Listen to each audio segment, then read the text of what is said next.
following conversation and answer questions 1 to 4. That'll be $23. Right, there's your change. Have a nice trip. Oh, I'll just get your bags out of the boot. Thank you very much. Now, George, let's find the check-in desk. Yes, but with all the changes they have made here at the airport, I'm not sure where the check-in desk is. I know, it's strange, isn't it? Why don't we ask for help? Good idea. What about that man sitting down over there? Which one? The one with the hat on and in the trolley? No, the one with the uniform behind the table. I'll ask him. Excuse me, could you tell me where the check-in desk for France Air is, please? Oh, let me think. The best way to get there would be to turn left at the end there, where the cafe is, and then go straight ahead until you're opposite the departure gates entrance. Oh, no. Sorry. It might be quicker to turn right as soon as you get past the cafe, and keep going along the corridor until you come to the sliding doors at the end. On the left. Yes, that's it. All the check-in counters are in a hall there. I'm pretty sure France Air is directly to your left as you walk in the hall. Thanks a lot. So, it's the left past the cafe and then right opposite... the bookshop. You can't miss it. Come on then, Lisa. We don't want to be late, and I want some time to get a cup of coffee and look around the bookshop. Okay, George, but I want to go to the restroom first. I'll meet you at the check-in desk.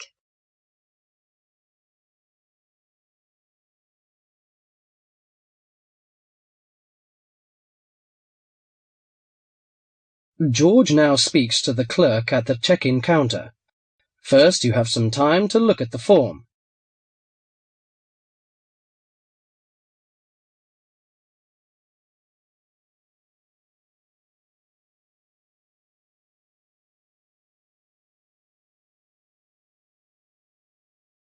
Now listen to the conversation and answer questions 5 to 11. Good morning. Can I help you? Yes, I would like to check in for flight FA492. Very good. Can I have your ticket and passport, please? Oh, yes, here you are. Okay, thanks. If you could just put your suitcase on the scales. Oh, I have this extra box that I want to take as well. Okay, well, that's extra luggage, so I'll have to get you to fill out an excess baggage declaration certificate. It'll cost extra, I'm afraid. Let me see. $40 exactly, if the total value of your contents is under $400. Oh, well, what's the form for? It's just a form you have to fill out so that if there are any problems, we'll know where you are and how to contact you. So, if you can give me a few details, I'll key in the information. Okay then, your passport says your name is Lavier. Is that right? Yes, George Lavier. George, Lavillliers.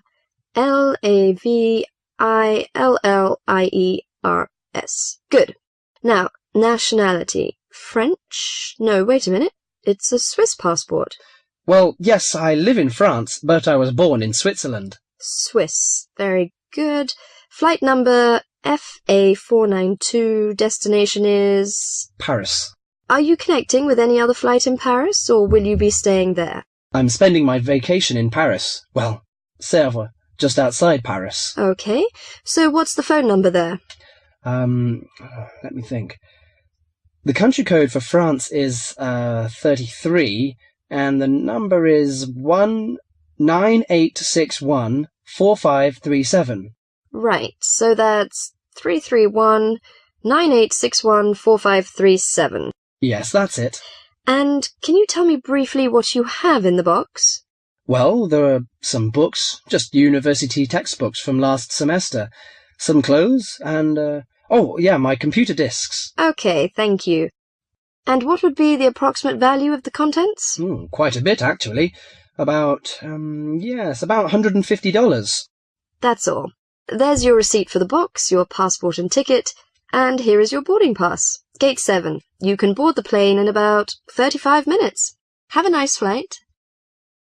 That is the end of section 1.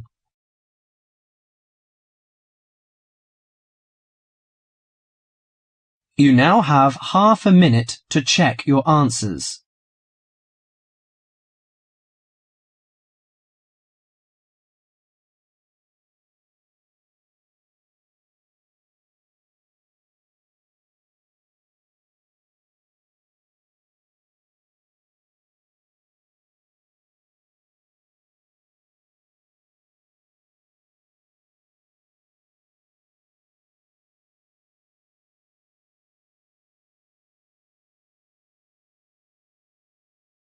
Section 2.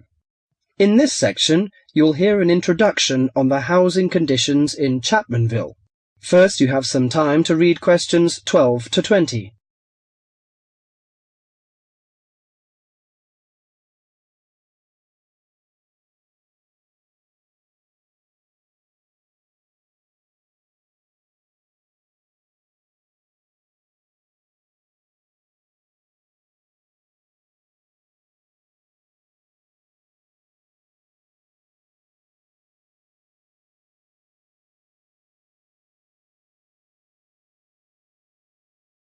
Now listen carefully to the introduction and answer questions 12 to 20. Hi, I'm Gavin Murray. I'm the rental manager for the Central Chapmanville Real Estate Agency. I'm a real estate agent, much like any other, in that I help people buy and sell houses. But about half of my time is spent working to assist people in renting houses and flats. I've been in this business for a dozen years now, and I know the city very well, in terms of which areas are the better places to live and how much it costs to rent in these areas. Now, I normally divide Chapmanville into 3 areas in terms of rental prices. Generally speaking, the area in the northern part of the city is the low end of the spectrum, the cheapest housing. So if you're looking to spend as little as possible on rent, I suggest you look there. The most expensive area would be the eastern part of Chapmanville. Most people think it's the prettiest part of the metropolitan area because of all the hills and parks. As so many people desire to live there, housing prices tend to be quite high. The middle market in terms of price for accommodation is found in the city's western and southern areas. Now, let me give some examples of how much it will cost you to rent in these areas. Let's imagine you're a single person looking for a 1-bedroom flat. In eastern Chapmanville, you would be paying no less than $650 a month for such a flat. You won't find anything for less than that. But a lot of people pay as much as $1,100 per month or more. The higher-priced flats are usually the ones in the hills, which run through the east. They've got the best views of the city. A similarly sized flat in the west of the city and the south, 2 for that matter, would cost you at most $650. But there are many flats going for less, and if you look around a bit, you can find one for as little as $350. That's quite a reasonable rental price for most people. If you find that too expensive, I suggest you head to Chapmanville's north, where the cheapest flats are to be found. 1-bedroom flats there start from about $170 a month and up to about $400. Now, for those of you who want something bigger, you'll have to be prepared to pay about double those prices for a small 2- or 3-bedroom house. That goes for any of the areas I mentioned. Okay, so much for prices. What are the advantages and disadvantages of these areas? Well, I told you that the eastern part of Chapmanville is the prettiest. There are lots of parks and lots of trees all around there. Oh, I should mention that the only public transport in the east is the bus. There aren't any trains, so it's not that convenient, as you can imagine, even though it's richer part of the city. In the south, you've also got the river, but you won't find too many parks there, because of all the factories alongside the river. In fact, there's quite a bit of industry in the south, which makes it a less desirable place to live. Still, the south is convenient because of public transport. The south has very good train services to the city centre, as well as buses, and that's why a lot of people choose to live there. I said earlier that western and southern parts of Chapmanville are about the same in terms of the price you pay for accommodation. They also have the same sort of public transport services, but the 2 areas are quite different in other ways. The west is next to the bay, so it's quite attractive in that sense, but there are a couple of problems with the west. One is that the bay is polluted, so polluted in fact that you wouldn't want to swim there. I used to take my family there about 10 years ago, but now I wouldn't go near it. The other disadvantage of the west is that it is where the airport is, the Chapmanville International Airport. The noise can be quite annoying. Lastly, the north. In northern Chapmanville, as I said before, housing is cheap, quite cheap in fact, but you pay in other ways. For example, the area is very low and made up entirely of wetlands. It's beautiful in a way, but it attracts an incredible amount of insects for most of the year. The mosquitoes there are really bad. This makes things quite unpleasant, and so few people have any real wish to live there. But if money's a problem, that's the place to go. Just bring your insect repellent. Let me finish by again welcoming you all to Chapmanville, and wishing you good luck in finding accommodation and settling down in whichever part of the city which suits you best. That is the end of section 2.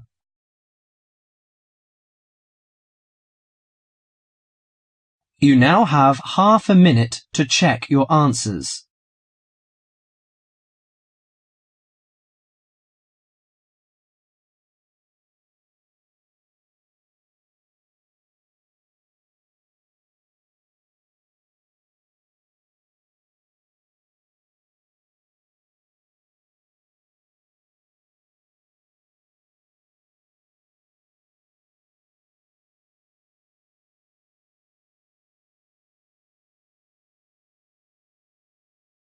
Section 3. In this section, you'll hear an interview on job application. First, you have some time to read questions 21 to 31.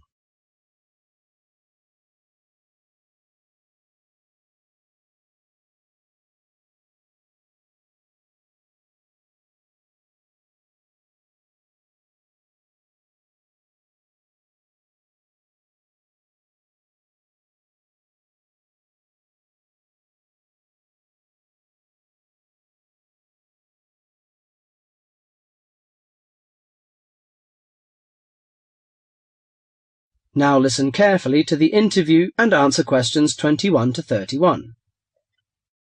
These days it's hard enough to find a suitable job, let alone get as far as an interview. Dozens of people every day send off their curriculum vitae or application form and wait hopefully to be summoned for an interview. Now this, apparently, is where a lot of people fall down because of their inadequacy at completing their application forms, according to Judith Davidson, author of Getting a Job, a popular book which has recently come onto the market.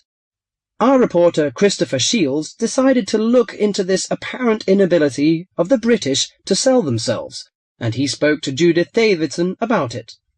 Judith Davidson lectures at a management training college for young men and women, most of whom have just graduated from university and gone there to take a crash course in management techniques. One of the hardest things is not passing the exams, not passing the course examinations successfully, but actually finding employment afterwards. So Judith now concentrates on helping trainees to set about doing just this, and she tries to work out the reasons why chances of getting a job are pretty small. Very often, a job application or a curriculum vitae will contain basic grammatical or careless spelling mistakes, even from university graduates. Then those that do get as far as an interview become inarticulate or clumsy when they try to talk about themselves. It doesn't matter how highly qualified or brilliant you may be, if you come across as tongue-tied and gauche, your chances are quite slim. What are other problems of the application forms? Some letters are dirty and untidily written, with finger marks all over them and ink blots or even coffee stains. Others arrive on lined or flowered or sometimes scented paper, none of which is likely to make a good impression on the average business-like boss. Many people are unable to make that initial impact with an employer. In fact, it needs techniques to send an application which will stand out from the rest and persuade the employer you're the right one for the job. This prompted an enterprising young man called Mark Ashworth, a recruitment consultant himself, to start writing job applications for other people for a fee as a sideline. He told me he got the idea in America, where it's already big business, and in the last few months alone he's written over 35 CVs. He feels that 80% of job applications received by personnel managers are inadequate in some way. Well, yes, many people simply can't cope with grammar and spelling, and don't know what to put in or leave out. Sometimes people condense their work experience so much that a future employer doesn't know enough about him. Then, on the other hand, some people go too far the other way. To give you an example, one CV I once received in my recruiting role was getting on for 30 pages long.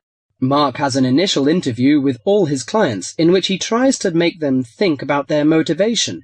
He can often exploit these experiences in the CV he writes for them, and shows that they have been valuable preparation for the job now sought. He also believes that well-prepared job history and a good letter of application are absolutely essential. Among the most important aspects of applications are spelling, correct grammar, content, and layout.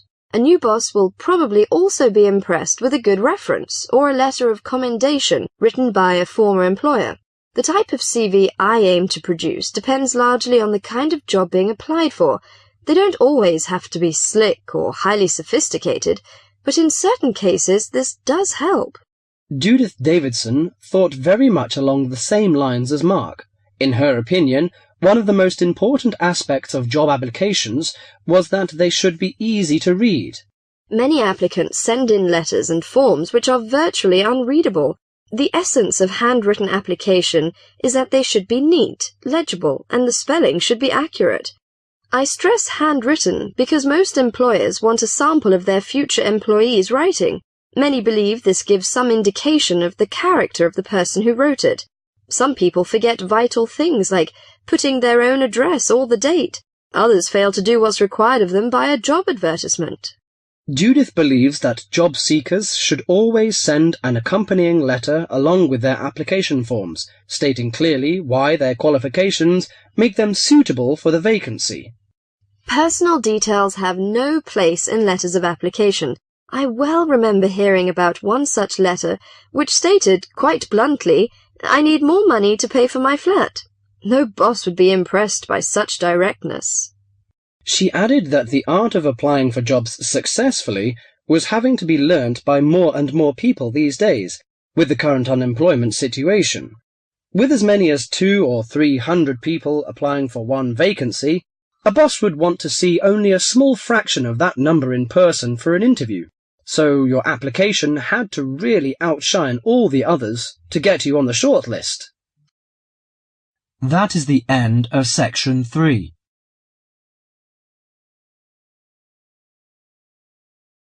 You now have half a minute to check your answers.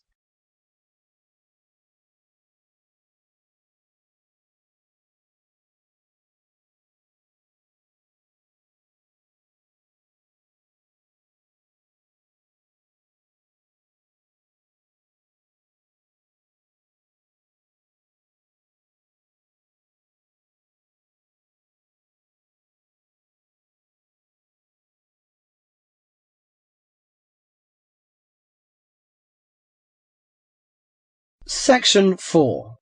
In this section, you'll hear a lecture on human civilization. First, you have some time to read questions 32 to 40.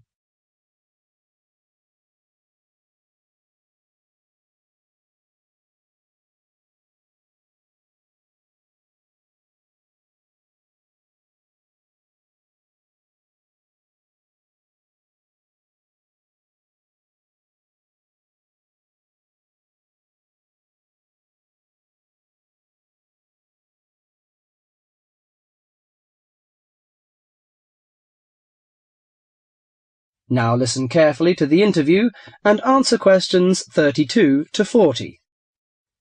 Today in our History Series lectures, Professor Smith is going to introduce the history of human civilization. Welcome, Professor Smith. Good afternoon, ladies and gentlemen. Do you know when human civilization originated? And what's the development of human language? Well, the first two stages in the development of civilized man were probably the invention of primitive weapons and the discovery of fire, though nobody knows exactly when he acquired the use of the latter. The origin of language is also obscure. No doubt it began very gradually.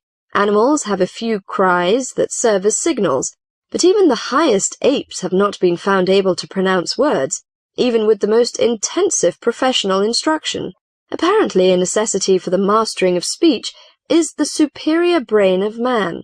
When man became sufficiently intelligent, we must suppose that he gradually increased the number of cries for different purposes.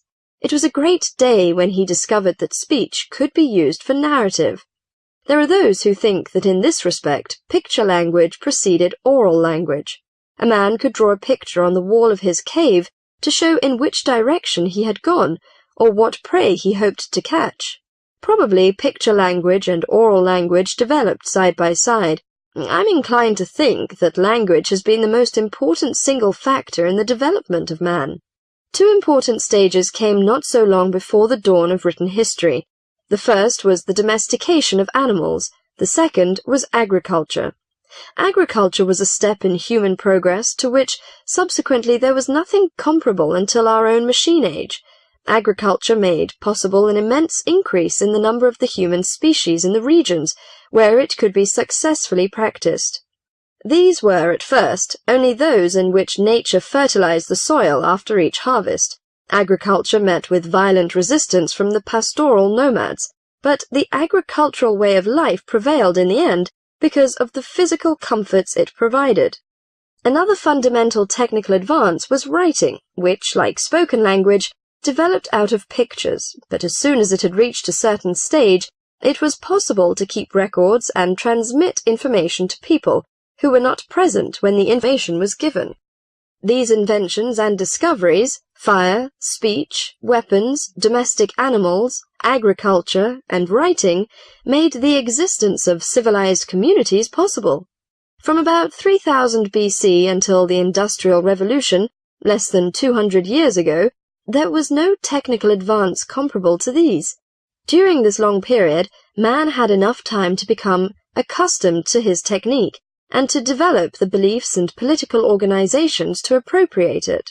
There was, of course, an immense extension in the area of civilized life. At first it had been confined to the Nile, the Euphrates, the Tigris, and the Indus, but at the end of the period in question it covered much the greater part of the livable globe. I do not mean to suggest that there was no technical progress during this long time. There was progress. There were even two inventions of great importance, namely gunpowder and the mariner's compass, but neither of these can be compared in their revolutionary power to such things as speech and writing and agriculture.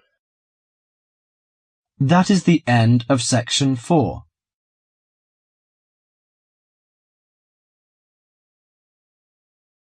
You now have half a minute to check your answers.